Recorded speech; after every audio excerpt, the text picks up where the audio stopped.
Hello नमस्कार। आप देख रहे हैं आज तक रेडियो और मैं हूं आपके साथ चेतना काला। वित्त मंत्री निर्मला सीतारमण ने आज लोकसभा में बजट 2024-25 पेश किया।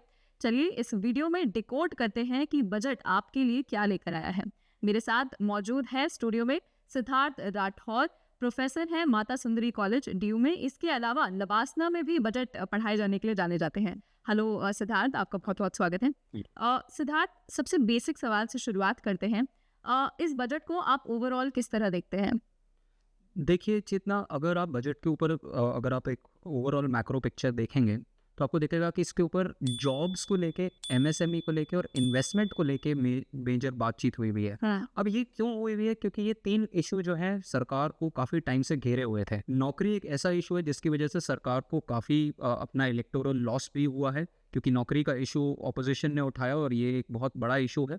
फिर एमएसएमई को लेके कि नौकरियां एमएसएमई और एमएसएमई के अंदर जो जॉब्स क्रिएट हो रही है और एमएसएमई का जो कंट्रीब्यूशन है मैन्युफैक्चरिंग के अंदर, जब एमएसएमई बोलते हैं तो वो मीडियम माइक्रो स्मॉल एंटरप्राइजेज जो छोटी छोटी दुकानें हैं उनके बारे में है, तो वो भी उनका भी एम्प्लॉयमेंट का जो शेयर है वो कम होता जा रहा है। और तीसरा जो था वो है कि इन्वेस्टमेंट जो है कंट्री के अंदर, वो सरकार तो कर रही है बट प्राइवेट सेक्टर नहीं कर रहा है। तो ये तीन चीज़ों को लेके इस बैकग्राउंड में बजट बनाया गया। और आप बजट का एक ओवरऑल डॉक्यूमेंट को ही देखेंगे तो आपको दिखाई देगा कई बार नौकरी नौकरी नौकरी नौकरी बोला जा रहा है जी। कि जॉब्स देंगे, जॉब्स क्रिएट करनी है, हमें इंटर्नशिप देनी है, एपीएफओ में हम पैसा देंगे। तो आपने क्या किया है, एक एम्प्लॉयमेंट लिंक्ड इंसेंटिव क्रिएट कर दिया है। इससे पहले हम बात करते थे प्रोडक्शन लिंक्ड इंसेंटिव की, जहां पर आप कंपनी को बोलते थे कि आप प्रोडक्ट बना के बेचो, हम आपको पीछे से सहायता करेंगे, सब्सिडी देंगे। और हम साथ में हम कह रहे थे कि हम आपका कॉर्पोरेट टैक्स कम कर देंगे। तो सरकार निर्मला सीतारमण जी ने 2019 में जो कॉर्पोरेट टैक्स है वो कम किया और साथ में उनको बोला कि आप इंसेंटिव दे रहे हैं, हम आप कॉर बनाओ। कंपनीज ने पिछले 4-5 सालों में खूब प्रॉफिट कमाया है। मैं आपको एक डेटा देता हूँ, 2019 से 23 के बीच में जो ये टॉप कंपनीज हैं, इनका जो मुनाफा है 400 गुना बढ़ा है। 5 लाख करोड़ से ये 20 लाख करोड़ पहुंच गया है। बट नौकरियां जो इन कंपनीज ने दी है सिर्फ 33% से, या सैलरी जो बढ़ी है वो सिर्फ 35% से बढ़ी है। अच्छा। तो ये आपको दिखा, और ये इकोनॉमिक सर्वे का डेटा है, तो ये आपको बेसिकली दिखा रहा है कि नौकरियां नहीं क्रिएट हुई है। तो इस बजट के अंदर गवर्नमेंट ने खूब सारी स्कीम नौकरियों को लेके दी है। फिर हम एमएसएमई के बारे में बात करते हैं कि ये जो स्मॉल एंटरप्राइजेज हैं, इनके लिए क्या किया सरकार ने, कहा है कि अब आप क्या कीजिए, आप लोन और ले लीजिए। पहले 10 लाख रुपए तक का आप लोन कोलेटरल फ्री, बिना कोई चीज़ गिरवी रखे आप लोन ले सकते थे। अब आप कह रहे हैं कि 20 लाख रुपए तक आप कर लीजिए। 20 लाख रुपए तक कोई किसी भी चीज़ को आपको गिरवी नहीं रखना और आपको पैसा मिल जाएगा और आप नौकरियां बनाइए। तो एक तरीके से आप उसको सप्लाई साइड, जिसको हम बोलते हैं, सप्लाई साइड से भी हेल्प कर रहे हैं और डिमांड साइड से भी हेल्प कर रहे हैं। डिमांड सप्लाई साइड से इसलिए कि आप लोगों को क्या करें, लोगों को आप नौकरियां दें, हम आपको सहायता देंगे एमएसएमई में। और डिमांड साइड से आपने क्या किया, आपको लोन लेने के लिए फैसिलिटी दे दी कि आप लोन ले लीजिए और अपना प्रोडक्शन बढ़ा लीजिए। ठीक। तो ये एमएसएमई को थे। और फाइनली जो इन्वेस्टमेंट था, इन्वेस्टमेंट के लिए सरकार ने कॉर्पोरेट टैक्स जो है कंपनीज का, वो भी जो फॉरेन कंपनीज हैं उसको भी कम किया और इन्वेस्टमेंट को और प्रमोट करने के लिए काफ़ी सारी एक्टिविटीज़ करी। तो अगर मैं बताऊं तो ये 3 मेजर इश्यूज सरकार ने इस बजट में एड्रेस किए। एक सवाल ये कि विपक्ष इस बजट को लेकर कह रहा है कि क्योंकि बिहार और आंध्र प्रदेश अब जो एनडीए सरकार है उसके मेजर स्टेक होल्डर्स हैं। बिल्कुल। तो बिहार और आंध्र प्रदेश के लिए मतलब अच्छा खासा बजट के अंदर चीज़ें की गई है। लेकिन विपक्ष का आरोप है कि इस एवज में जो बाकी राज्य हैं उनके बजट के साथ ज़रा कटौती हुई है। तो क्या आप इस चीज़ को किस तरह देखते हैं? देखिए, इसमें ये तो बिल्कुल हर किसी को आपको पता चल जाना चाहिए था पहले से ही। जैसे ही जेडीयू ने और टीडीपी ने जैसे ही सपोर्ट दिया था तो सबसे पहले आके वो प्राइम मिनिस्टर से मिल रहे थे कि हमें क्या क्या चाहिए। पहली डिमांड होती है, ऐसे जब कोलिशन गवर्नमेंट होती है तो पहली डिमांड होती है कि एक मंत्रालय हमें ये इंपॉर्टेंट चाहिए, एक मंत्रालय ये चाहिए, और दूसरी पैसा। तो पैसे के लिए उन्होंने क्या किया, अगर मैं बिहार की बात करूं तो जेडीयू को क्या किया, गया में रिलीजियस सर्किट जो क्रिएट हो रहा है उसके लिए पैसा मांगा था उन्होंने, उनको दिया। वो एक्सप्रेस वेज बिहार में बनाने के लिए पैसा दिया गया है। टीडीपी अगर हम अंदर के बारे में बात करें तो वहाँ पर अमरावती जो नया कैपिटल वो बनाना चाह रहे हैं उसके लिए पैसा दिया जा रहा है। तो ये तो बिल्कुल एक्सपेक्टेड था। और बाकी सारे स्टेट्स ऑफ कोर्स बोलेंगे, अगर मेरे पास अगर 4 बच्चे हैं और मैं एक बच्चे को खूब सारा पॉकेट मनी दे दूं तो बाकी 3 तो बोलेंगे कि इसको आपने पॉकेट मनी नहीं। इसको हम बोलते हैं कॉम्पिटिटिव फेडरलिज्म। एक Competitive फेडरलिज्म की Okay. मतलब आप एक दूसरे से अब compete कर रहे हो, एक स्टेट दूसरे से compete कर रहा है। जो सरकार कहती है कोऑपरेटिव फेडरलिज्म, वो नहीं है, कॉम्पिटिटिव फेडरलिज्म है। तो ये कॉम्पिटिटिव फेडरलिज्म कोलिशन गवर्नमेंट का पार्ट एंड पार्सल है, पहले भी रहा है, अब भी रहा है, बट इस सरकार के लिए नया चीज़ है क्योंकि इस सरकार को पहली बार कोलिशन का टेस्ट मिला है। पड़ा है, right. तो ये सरकार के लिए चाहिए और ऑफ कोर्स बाकी सारे स्टेट्स को तो दिक्कत तो होगी ही। जी। एक सवाल ये भी था कि एजुकेशन को लेकर हम बजट में जो अमाउंट एलोकेट देख रहे हैं वो पिछले कुछ वक्त से घटता हुआ नजर आ रहा है, जबकि दूसरी तरफ सरकार का ये भी कहना है कि हम युवाओं के लिए स्किल बेस्ड अपॉर्चुनिटीज क्रिएट करेंगे। तो ये मतलब ये सरकार के जहन में क्या रोड मैप है इस चीज़ के लिए? देखिए, मुझे ये जो आपने एजुकेशन का मुद्दा उठाया, ये बहुत पर्सनल है मेरे लिए और बहुत लोगों को इस चीज़ के बारे में शायद से आइडिया में ना हो कि इंडिया अपने जीडीपी का सिर्फ अराउंड 1.5 से 2% जो है एजुकेशन पे खर्च करता है और इसको हमें एक्चुअली में 6% के अराउंड खर्च करना चाहिए आइडियली। बट अगर इसको भी आप ब्रेक डाउन कर लो कि एजुकेशन तो एजुकेशन है, एजुकेशन भी मल्टीपल टाइप के होते हैं, प्राइमरी एजुकेशन होता है, सेकेंडरी एजुकेशन होता है, टर्जरी एजुकेशन होता है, फिर आपका हायर एजुकेशन होता है, प्रोफेशनल एजुकेशन होता है, ये अलग अलग स्ट्रीम्स हैं एजुकेशन की। अब इसके अंदर हमारा जो रेशो है tertiary education to school education बहुत ज़्यादा स्क्यूड है।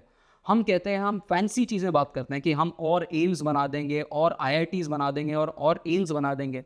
क्या हिंदुस्तान को और IITs IIMs की ज़रूरत है कि हिंदुस्तान को अपना प्राइमरी एजुकेशन सिस्टम है उसको ठीक करना है? और इसमें एक मेजर रिस्पॉन्सिबिलिटी जो है वो स्टेट्स की भी आती है, क्योंकि अगर आप ये देखिए, ये यूनियन लिस्ट का इशू नहीं है, ये कंकरेंट लिस्ट का इशू है। तो इसके अंदर आपको स्टेट भी करता है और सेंटर भी करता है, तो स्टेट्स भी इक्वली भागीदार है इस चीज़ के अंदर। अगर आप देखिए, दिल्ली का एजुकेशन का जो एनवायरनमेंट है वो बेटर हुआ है कुछ टाइम के अंदर, कर्नाटका भी बेटर कर रहा है, कुछ स्टेट्स बहुत अच्छा है एजुकेशन के अंदर, केरला बहुत अच्छा है, बट बहुत स्टेट्स खराब भी हैं। तो आपका स्टेट के गवर्नेंस पे भी रिलाई करता है कि स्टेट उसको कैसे खर्च कर रहा है। बट हाँ, मैं ये मानता हूँ कि एजुकेशन एक बड़ा मुद्दा है इंडिया के अंदर, और इस बजट के अंदर हमने क्या बात करी, इस बजट के अंदर रियलाइज करा है कि AI का वक्त आ रहा है। और AI के वक्त में मैंने ये पहले भी कई बार कहा है कि आप लोग इतना अपने ऊपर इतना तामझाम बैठाया हुआ है यहाँ पर पॉडकास्ट के लिए, यहाँ पर एडिटिंग के लिए। आज की डेट में ऐसे सॉफ्टवेयर हैं कि आपको 1 क्लिक में आपकी एडिटिंग हो जाती है, 1 क्लिक में शूटिंग हो जाती है, ये सब कुछ AI कर सकता है। तो इसके रील्स AI बना लेगा, तो आपको एडिटर की क्या जरूरत है एक पॉइंट ऑफ टाइम में, आप बस शूट कीजिए और सब कुछ रेडी है। तो AI बहुत सारी नौकरियां खाएगा अगर आप स्किल नहीं हो पाएंगे। अच्छा, तो इसीलिए इस सरकार ने कहा है कि हम रीस्किलिंग पे फोकस करेंगे, और आज की डेट में हम, अगर आपको एम्प्लॉयमेंट चाहिए तो आपको सोचना है कि इस सेंचुरी के अंदर लाइफ लॉन्ग लर्नर बनना है। ये पुराना सेंचुरी नहीं है, एक बार आपने एक चीज़ सीख ली तो आप बैठ गए, उसके बाद आपको रीस्किलिंग करनी है, क्योंकि अगर आप AI नहीं यूज़ करोगे तो कोई और आपको रिप्लेस कर देगा जो AI यूज़ कर सकता है। तो ये बहुत इंपॉर्टेंट है।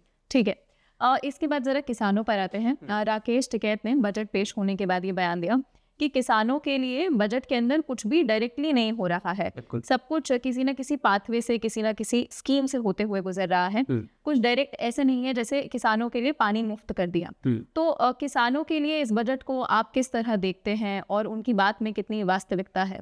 देखिए, जो केची बोल रहे हैं वो शॉर्ट टर्म मेजर होता है कि आदमी बीमार है, तो आदमी, अगर कोई पेशेंट बीमार है तो आप उसको इंजेक्शन ठोक दीजिए और वो एकदम से ठीक होकर चलना शुरू होगा। आपने ये नहीं देखा कि वो आदमी बीमार क्यों है, किस रीज़न से आप बीमार हैं। फ्रैक्चर हुआ है, आप उसके ऊपर सिर्फ एक बैंडेड लगा के आप कह दो कि भाई बैंडेड चाहिए मुझे इमीडिएटली, आप उसके बाद चलना शुरू कर दें। तो ये जो शॉर्ट टर्म सोल्यूशन है कि आप पैसा दे दीजिए, लोन माफ़ी कर दीजिए, ये शॉर्ट टर्म में तो ठीक है, बट लॉन्ग टर्म का इसका क्या ऑब्जेक्टिव है?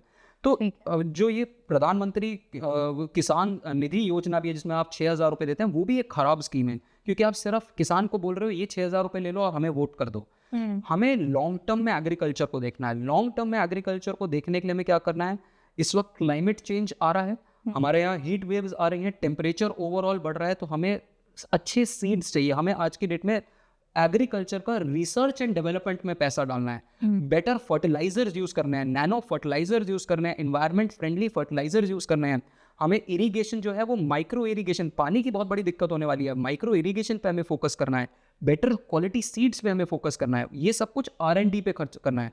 आज की डेट में हिंदुस्तान में एग्रीकल्चर पे अगर 100 रुपये खर्च कर रहे हैं तो उसमें से सिर्फ 50 से 70 पैसे हम सिर्फ R&D पे खर्च करते हैं। अच्छा। ये बहुत ही बड़ा इशू है, क्योंकि अगर आपको एग्रीकल्चर को सस्टेनेबल बनाना है तो आपको लोगों को ये पैसा नहीं बांटना है, आपको ये अपने education institute, agriculture research institutions जो है जैसे पूसा है, उनको आपको और बड़ा करना है और उससे आपको फायदा होगा। ये शॉर्टकट मेथड, लोन माफ कर देना और पैसे दे देना, ये आपके लिए शॉर्ट टर्म है, अच्छा लगता है सुनने में, कहने में, बट वो इफेक्टिव नहीं होगा। तो मतलब ज़्यादा बेटर यही है कि हम लॉन्ग टर्म प्लान्स पे स्टिक टू करें। बिल्कुल, हमें कैपिटल एक्सपेंडिचर, एग्रीकल्चर में भी कैपिटल एक्सपेंडिचर पे फोकस करना चाहिए। और ये रेवेन्यू एक्सपेंडिचर जिस तरीके के हम करते हैं, फर्टिलाइजर सब्सिडी जो हम देते हैं, उन पे कम करना। ठीक है। तो ये सारी तो हमने थोड़ी टेक्निकल बातें कर ली, सारी चीज़ों को डिकोड किया। अब एक आम आदमी जो कि बैठकर अपने घर पे ये वीडियो देख रहा होगा, उसके लिए क्या अच्छी चीज़ें हुई हैं और क्या बुरी चीज़ें हुई हैं इस बजट? देखिए, अच्छी चीज़ तो मैं आपको ये कह सकता हूँ कि देखिए, नौकरियों पे फोकस है। एक हर घर चाहता है कि हमें नौकरी मिले, हर नौकरी पे एक इशू है, तो नौकरियाँ सरकार कह रही है कि हम देंगे। हम कह रहे हैं कि हम 4 करोड़ नौकरियाँ पैदा करेंगे अगले 5 साल में, विच जो ट्रांसलेट करता है 80 लाख नौकरियां पर ईयर में। और उसके लिए 2 लाख करोड़ रुपया खर्च किया है। तो ये सबसे महत्वपूर्ण चीज़ है नौकरियों के लिए। दूसरा, सरकार ने कहा है कि हम एंजल टैक्स को ख़त्म कर रहे हैं। तो वो एंजल टैक्स ख़त्म करने की वजह से क्या है, जो स्टार्टअप कल्चर है, स्टार्टअप कल्चर पिछले 1 साल से काफ़ी बैठा हुआ था। तो वो जो स्टार्टअप कल्चर बैठा हुआ था, वो इस टैक्स की वजह से 30% टैक्स था। अब ये बिल्कुल खत्म हो गया। तो अब स्टार्टअप्स को भी इंकरेजमेंट मिलेगा कि मैं फंडिंग बाहर से भी ले सकता हूँ, मैं हिंदुस्तान से भी फंडिंग ले सकता हूँ, उसके ऊपर फंडिंग के ऊपर टैक्स नहीं होगा। और जब मेरे पास फंड्स आएंगे तो मैं और अपना बिजनेस को बड़ा कर पाऊंगा और मैं और लोगों को नौकरियां दे पाऊंगा। स्टार्टअप का पर्पस यही होता है कि आप नौकरी मांगे ना, नौकरी क्रिएट कीजिए।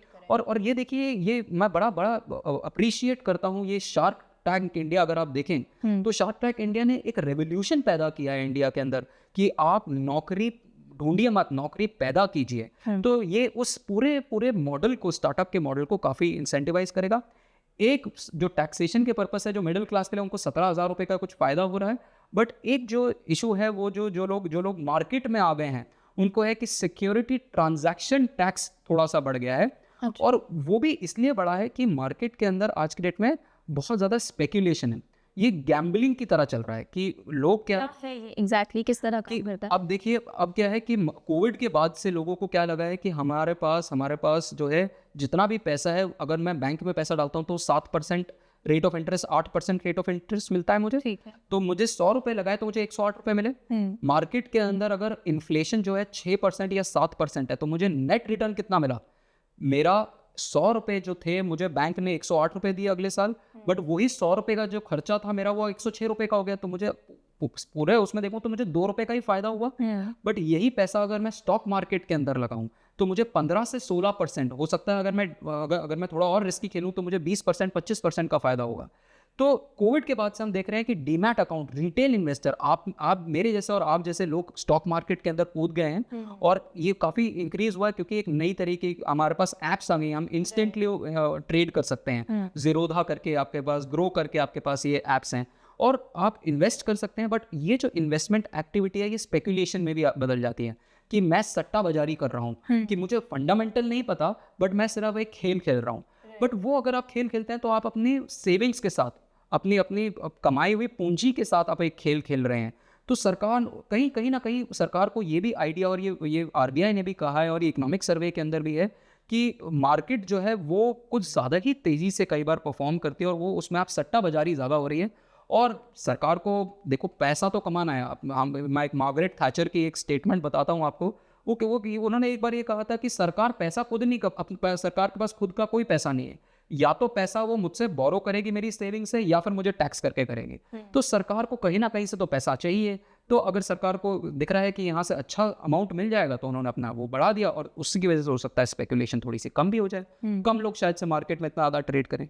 ये पर्सपेक्टिव है ओवरऑल बजट का कि बहुत लोगों के लिए फ़ायदेमंद, और कुछ लोगों को ऑफ कोर्स निराशा भी हो सकती है इस टैक्स की वजह से। वीडियो कॉन की तरफ ले जाते हैं और इस बजट को आप 10 में से अगर मार्क्स देने हो कितने नंबर देंगे? मैं इसको 7.5 दूंगा। कि जॉब्स को लेके उन्होंने अच्छा किया, बट बाय द वे वो जॉब्स का जो इन्होंने पूरा मुद्दा उठाया है ये एग्जैक्ट कॉपी है कांग्रेस की मैनिफेस्टो से, राइट टू अप्रेंटिसशिप से। बट फिर भी आपको क्रेडिट देना पड़ेगा कि अगर ऑपोजिशन ने कुछ कहा है तो उन्होंने उनको कंसिडर किया है, और वो लोग प्रैग्मेटिक भी हैं और डायनेमिक तरीके से उन्होंने इस चीज़ को एक्नॉलेज करते हुए एड्रेस किया है जॉब के इशू। बहुत बहुत शुक्रिया सिद्धार्थ। तो सिद्धार्थ के साथ बजट को 7.5 नंबर देते हुए हमने डिकोड किया। ऐसे ही और वीडियोस के लिए जुड़े रहिए आज तक रेडियो के साथ। नमस्कार।